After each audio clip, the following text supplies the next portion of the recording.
October 2014. Stockholm, Sweden. Something is underneath the water. Something that has no business being there.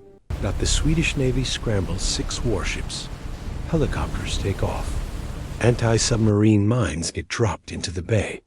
The whole country is glued to the news. And the Swedish government, a country that has been officially neutral for 200 years, is quietly pointing fingers at one very specific neighbor to the east. Here's what you need to know to understand why this was such a big deal. Sweden sits right on the edge of the Baltic Sea. It's basically NATO's backyard, but Sweden itself was never in NATO. For 200 years, they stayed out of every war, every alliance, every military pact. No sides, just Sweden. But that doesn't mean they were blind. Their military had been watching the waters for decades. And for decades, Russia, first as the Soviet Union, had been testing that neutrality, sending submarines into Swedish waters just to see what would happen. They had done it before. Back in 1981, a Soviet submarine literally ran aground near one of Sweden's top-secret naval bases. The whole world laughed.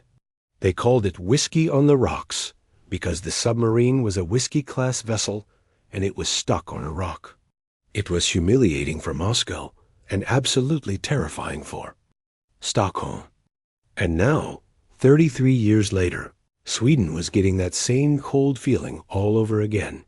October 17, 2014. The Swedish military picks up something on their hydrophones, underwater microphones that listen for sounds in the sea. The signal is metallic, mechanical, definitely not a whale, not a fishing boat. Something man-made is moving through Hörsfjärden Bay, a stretch of water just 30 miles from the Swedish capital. Within hours, the Navy goes into full alert. Ships move in. Helicopters with dipping sonar fan out across the area. They drop signal.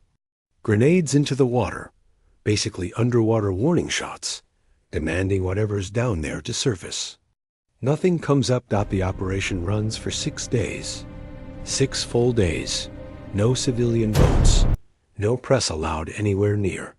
And then the sightings start. A man photographs what looks like a dark shape near the surface. 3 separate witnesses report seeing something periscope-shaped. There for a moment, then gone. Sweden had not seen anything like this in 30 years. The whole country was on edge. And the one question on everyone's mind, the same question the Swedish military was desperately trying to answer, was, whose submarine is this?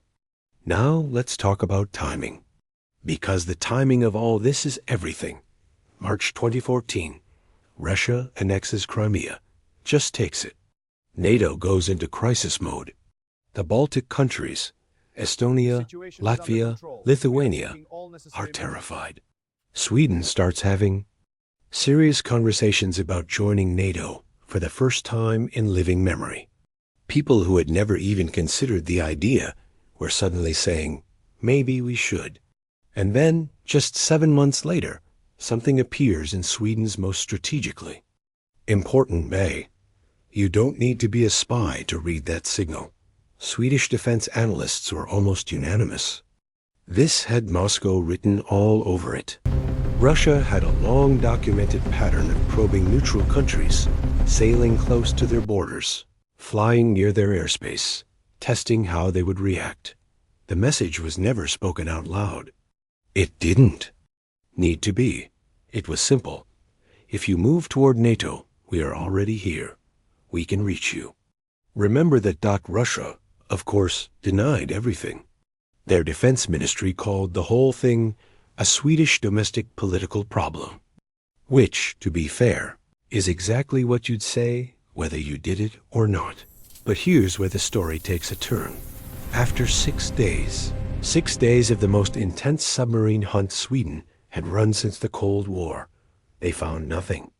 No vessel, no wreckage, no definitive proof that a foreign submarine had ever been there at all. Then it came out that the famous civilian photo, The grainy image that had set off alarm bells across the country might have been a small Swedish work boat, an ordinary vessel that happened to be in the area and had absolutely nothing to do with any of this. The underwater sounds, though, those were harder to explain away. The Swedish military Amado stood by their members, we acoustic must data. act now for the They future said of our it was nation. consistent with a submarine or a submarine-related vessel. But consistent with is very different from we found it and here it is. And in international politics, that difference matters enormously. So Sweden had spent tens of millions of dollars, mobilized its entire navy, triggered a near-international incident, and officially came up empty-handed. But here is the part that really matters. Empty-handed or not, this incident changed Sweden. Defense spending went up. The political debate about NATO membership, once considered almost untouchable in Swedish culture, suddenly became completely normal dinner table conversation. Politicians who had spent their careers defending neutrality started asking whether neutrality was even protecting anyone anymore. 9 years later, in March 2024, Sweden officially joined NATO. After 200 years of staying out of every alliance in the world, they signed the papers. Whatever was in that water in 2014, submarine, workboat, or something else entirely, it helped end an era, and Sweden was not alone. In the years that followed, Finland, Estonia, Latvia, and others all reported similar incidents. Unidentified objects in their waters, suspicious damage to underwater cables, drone sightings near military sites. The pattern across the entire Baltic was impossible to ignore. Someone was systematically testing every country in the region, one by one. So was it Russia? Probably.